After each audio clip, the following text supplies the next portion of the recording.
За сайн байцгаана уу? Хаал зүйч марлахаа байна. Цорол сургалтын минь энэ удаагийн сэдэв илчлэг тооцох арга байна. За сургалтын агуулга нь илчлэг гэж юу?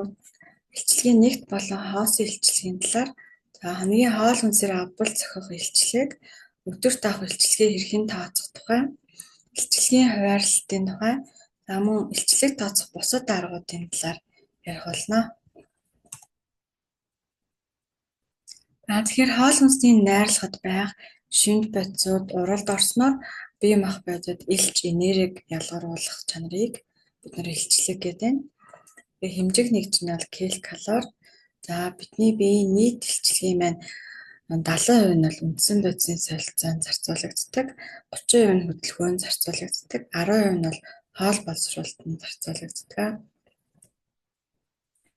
Бид нар эхний хичээлүүдээр үзсэн 6 шинж бодисын тухай үзсэн. За эдгээрээс макро шинж бодис маань илчлэг үүсгдэг.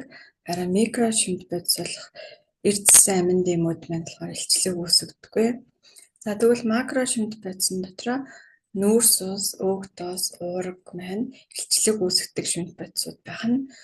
Тэгвэл нийт хоног хэрэглэх бүх нийт хэрэглэх хоол хүнсийг 100% гэж үзвэл тэгээрээс 50-аас 60% нь нүүрс ус, 30% нь өг тоос агуулсан байгаад үлдсэн хувь нь уурга агуулсан байвал бид нэр тэнцвэртэй хоолт гэж үздэг.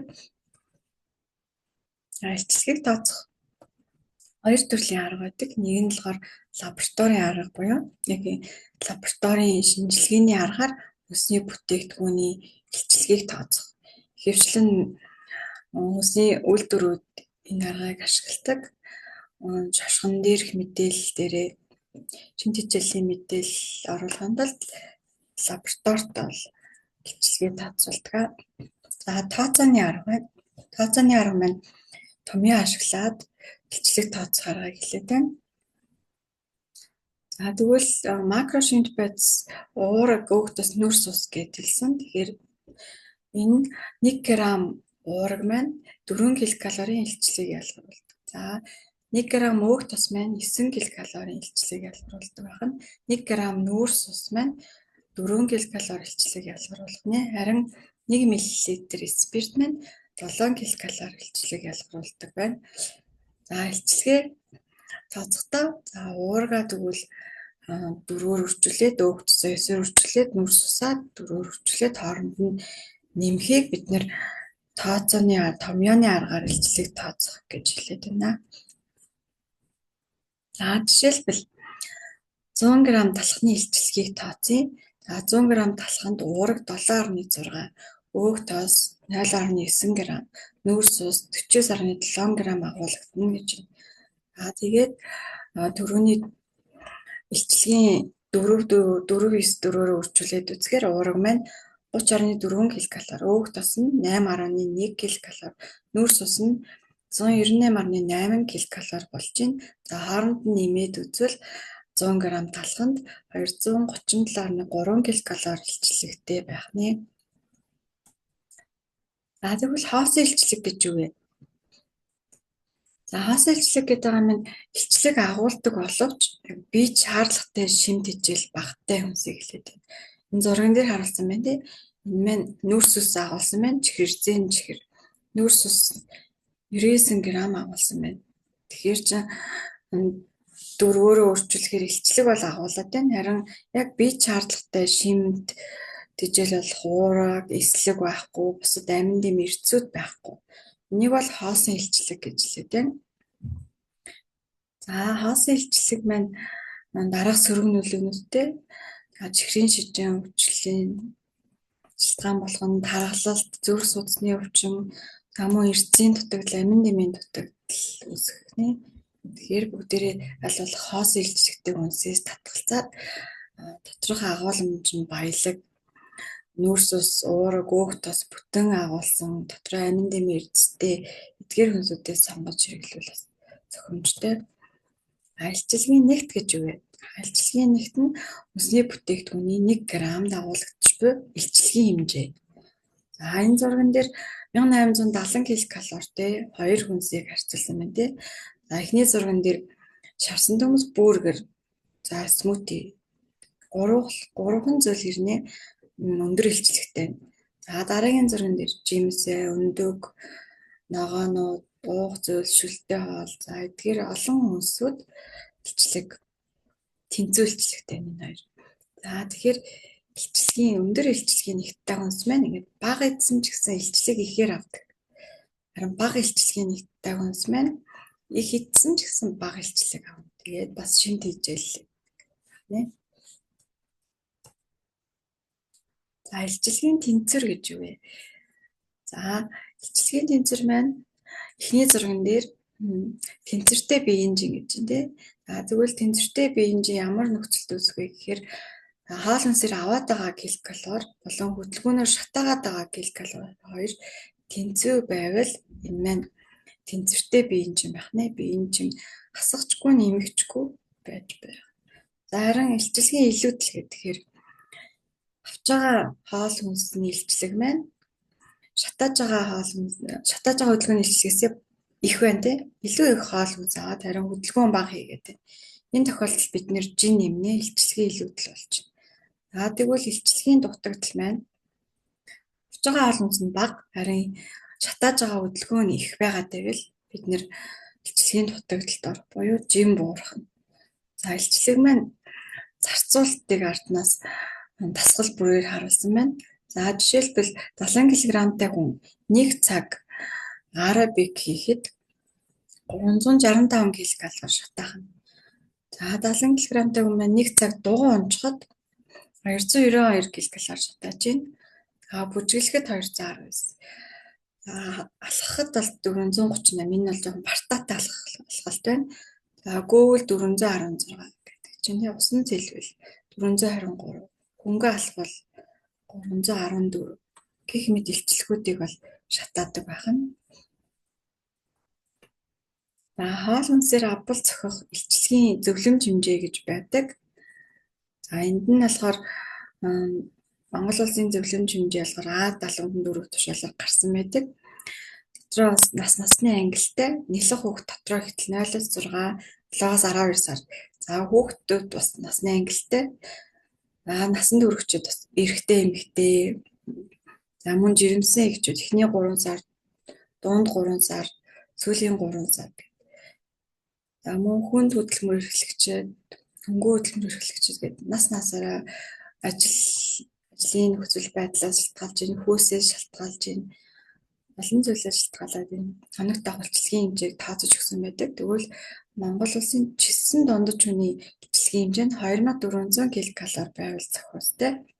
Үүнд болохоор эрэгтэй хүн бол 2380-аас 2400, эмэгтэй хүн байвал 1850-аас 1990 ккал өдөрт хоол хүнсээр авбал зохимжтой байх нэ. За тэгвэл бид нар бас яг өөрийнхөө биеийн жин болон насандаа хөөс өндөртөө хөдөлгөөний идэвхтэй тааруулаад бас томьёогоор хоног даах илчлэгээ олж болдог. За энийг бид нар хаараас биеийн идэвхтийн тэгштгэл гэж хэлдэг. За эрэгтэй хүмүүс болон эмэгтэй хүмүүсийн томьёог бас энэ тааруулж байна. За энэ тэгвэл бас хоног даах илчлэг маань энэ BMR буюу үндсэн солилцооны энерги дээр тэрийг үржих нь хөдөлгөөний идэвх байдаг. За үндсэн солилцооны энерги өөрсдийн өндөр жин тааруулаад олчин. За жишээ нь эмэгтэй хүн. За эмэгтэй хүн биеийн жин буюу килограмма 9.6-аар үржүүлэх нь түүн дээр нэмэх нь биеийн өндөр сантиметраар 1.7-д үржүүлэх нь түүнээс хасах нь 4.7-г үржих нь нас. За ингээд 655 нэмээд таны хоног даах илчлэгийн хэмжээ гарч байна. Хоногт BMR-ийн хэмжээ гарч байна. За энийг хөдөлгөөний идэвхээр үржүүлэхээр таны хоног даах илчлэгийн хэмжээ гарна гэсэн. За хөдөлгөөний идэвх гэдэг нь юу вэ гэхээр хөдөлгөөний идэвх багтай ба хөдөлгөөн багтай дасгал хийдэг хүн маань 1.2-оор үржүүлэх нь BMR-аа. За тэгвэл хөнгөн хөдөлгөөнтэй 7 хоногт 1-ээс 3 өдөр дасгал хийдэг байвал за 1.3-аар үржүүлчих болж байна. За дундаж хөдөлгөөний идэвхтэй гэдэг нь 7 хоногт 3-аас 5 удаа дасгал хийдэг байвал 155-аар үржүүлчих болж байна. За хөдөлгөөний идэвхтэй гэдэгт нь 7 хоногт 6-аас 7 удаа дасгал хийдэг. За маш их идэвхтэй гэдэг нь бүр тамирчид тий хүнд бэлтгэл хийдэг хүмүүс маань өдөрт бараг 2 удаа бэлтгэл хийдэг хүмүүс маань BMR-аа 1.9-ээр үржүүлээд өөрийн хоног дах илчилгээ тооцож олж болох нэ. За тэгвэл өөрийнхөө хоногийн илчилгээг тооцоод болчлоо. Одоо энэ үүнийг яаж хуваарлах вэ гэвэл бүгдээрээ өглөөний цайндаа 15-аас 20%, бага үдэд 5-аас 15%, өдрийн хоолнд 35-аас 40, их үдэд 5-аас 15, оройн хоолнд 20-аас 30% илчилэг авч байвал илүү зохимжтой. Тэгвэл 100 г дагуулгадах илчилгээг өснөгтээр харуулсан байна.